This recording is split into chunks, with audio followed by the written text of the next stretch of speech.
Okay, let's talk briefly about your team.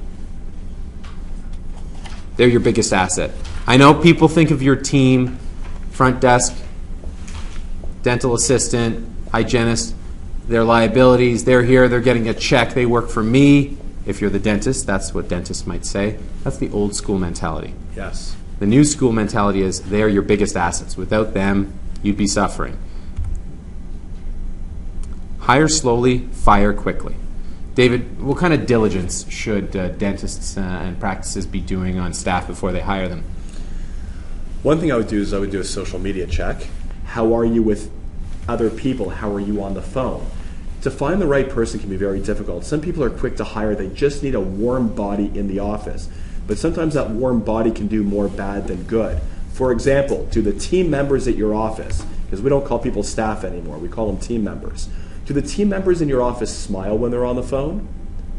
I can always tell when someone's smiling on the phone. Think about it over the next couple of days when you talk to people on the phone. Listen to see if you can hear them smile. Let's do an example, shall we? I want you to everyone's at the count of 3, we're all going to say the same thing. I love you, David.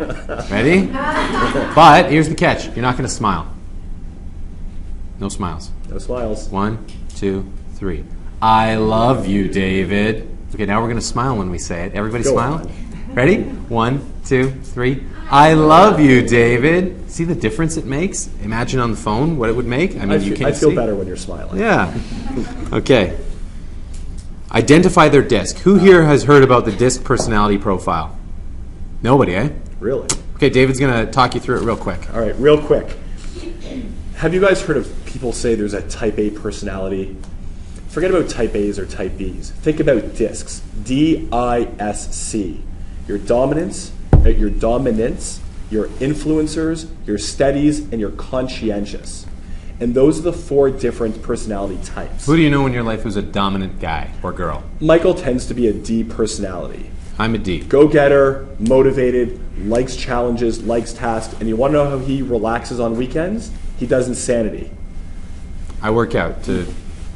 That's a stress relief for me. That's not really a relaxing activity. If you ask a person like me, who's more of a C person, the conscientious, the attention to detail. Picture your typical accountants.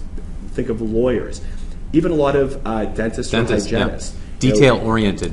Detail-oriented, like minute tasks. And you want to know how they relax? They just want a little bit of quiet downtime to catch their breath. You then come to your I's, your influencers. Those are your social people. They're the ones that are always... sometimes I think they're actually the mavens, if we're going to tie this back, but they're the ones that are going out socially, they're connecting, they're bubbly, they're friendly, they're chatting with the people that come into the office. Those are your hygienists. You want to hire hygienists who are strong eyes, 9 right? times out of 10, they're the right type. And then you've got your S's. Those are your steadies. They're your even keel, 9 to 5, reliable, you can count on them, different motivations than other people, but they are also a good complement to the office. So not only when you look at your office and your patients and you're looking who are the connectors, salespeople, and mavens, you can also use DISC, the DISC personality system, to figure out who those people are in your office and apply your practice to them. The only reason David and I get along is because we're not the same personality. I'm a D, strong D, a little bit of I. David will say a little bit of C too. He'll be a very strong C. Michael is a DIC. Yeah, anyways. Inside joke that just came outside. We have another lawyer, and she's a strong S. Okay, she's the glue that stands here between David and I. In your practices, you want every kind of personality because they'll complement each other. But not only do you want your team members to have the personalities that you need, you also, like David said, need to identify your patients. I mean, some patients like me, if I'm one of your patients, I want to come in on time. I don't need the details. I want to be done and out. Break it down for me. Get her done. Now, the first thing is we said that your staff are your biggest assets. They're going to help spread your brand, and you need to invest in them, train them, and incentivize them. It may take some while to figure out what motivates them to spread your brand. You might think right off the bat they're there just for a paycheck and benefits. But believe it or not, a lot of them will actually take a pay cut if given 2 options, if the one option that they went to offers a better work environment. Okay? That's very true. So think about that. Not everybody is motivated by pay. Some people want challenges. I want challenges. Don't waste my time. Some people want to be put in a place where all they do is yap, yap, yap. The influencers, the eyes. My wife is like that. All she wants to do is talk to people all day long. Okay? If you stick her in a back office like a C, she's going to hate it. She's going to hate her job. She's not going to perform well, and you don't want her there. Okay? So incentivize and train them. Now, how your team can help. David, explain the wow factor. All right. If I've memorized this correctly, it's what people want, on time, and WATD. With attention to detail. The idea is that your staff, they're your front lines. Team members. Sorry. Even my own language is creeping up on me. Language is important in the office place. Yes, you are true. This is correct. Okay, so your team members, the front desk staff, is going to have the first interaction, whether it be on the phone or through email. Yep. And what they can do is they can gather some initial information, and they can help in delivering your brand using the wow factor. Something on time, what they want, with attention to detail. Okay, if they pick up on the fact that someone's birthday is coming up, maybe they get a gift card or mention it to you and you get a small gift card. So when they come in for their appointment, hey, happy birthday. Small thing, goes a long way, right?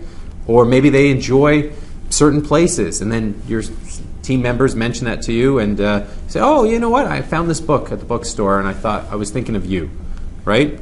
And they might give you ideas on improving, and don't shut them down right away. Your team members can help you deliver your brand on a person-to-person basis.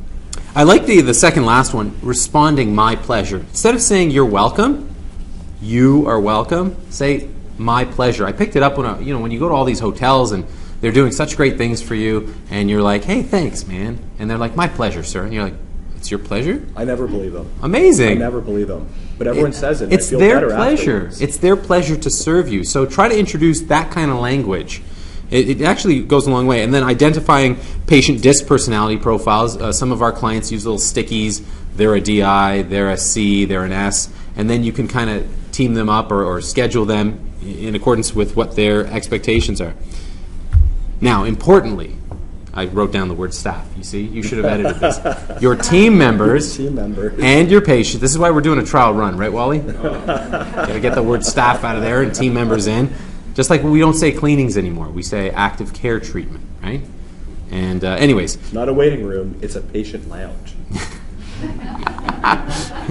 Okay, so your team members and your patients, they don't care how many years you went to school, how smart you are, if you have a specialty. They don't care about any of that until you show them how much you care about them.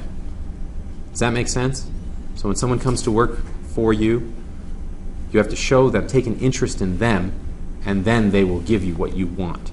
It's not just top down, top heavy. I'm paying you a check, or you're my patient, you've come to see me, I'm up here. It's about showing them you care, and that's from Fred Joyal. So the summary of this segment is you're going to think about how you can niche yourself in this competitive marketplace that we're in, develop a brand strategy using the 6 steps, and you're going to spread it using your 3 types of people, connectors, mavens, and salespeople, and also using your team, right? Our niche dental practices, the future. There's an article that's published this month in Oral Health. I wrote it, and it talks about, it's available on the website. You can go there and download it, and it just talks about a lot of the stuff that we've been talking about. Do you know why Michael wrote that article? Because he cares about all of you. Because we care. David and I are here because we care. Not only do we get the free food, but we care. Okay. Application to dentistry. We've been talking about a few examples. I mean, look at that. Now accepting wedding couples. Has anybody seen this? No, because it's